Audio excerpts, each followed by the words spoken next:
قبل ما نبدأ بالمقالات والمؤلفات، حضرتك لو حبينا حضرتك تعرف لنا في اختصار مين هو علي عبد الله صالح؟ ايه قبيلته؟ ايه نشأته؟ ايه مستوى التعليم؟ علي عبد الله صالح هو من قبيلة سنحان، وهي أحد الفخود المنضوية لحاشد، يسموهم الأتباع.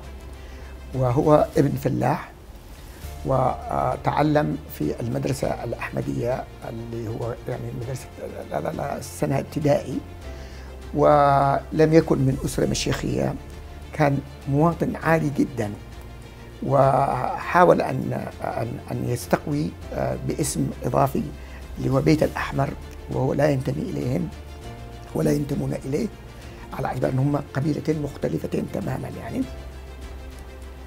علي عبد الله صالح من أذكى الرجال اللي عرفته اليمن، يعني رجل يتعلم بأذنه وسريع التفكير ويتخذ القرارات بطريقة عجيبة.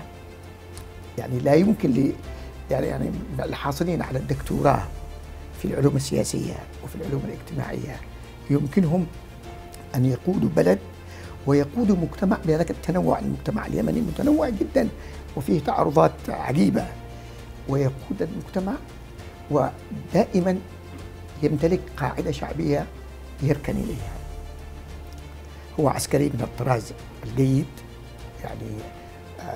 يعني لا يمكن أن يترك معسكر من المعسكرات، يعني يقوم بدورة تدريبية أو يقوم بعملية معينة دون أن يذهب بنفسه إلى ذلك المعسكر، فتجده في طواف شامل، وتقول أنه ربما هذا الرجل لا ينام، يعني دائما اليقظة، دائم توقع الواجب المعين الذي عليه أن يؤديه.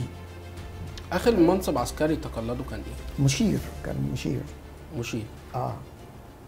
مشير علي عبد الله صالح.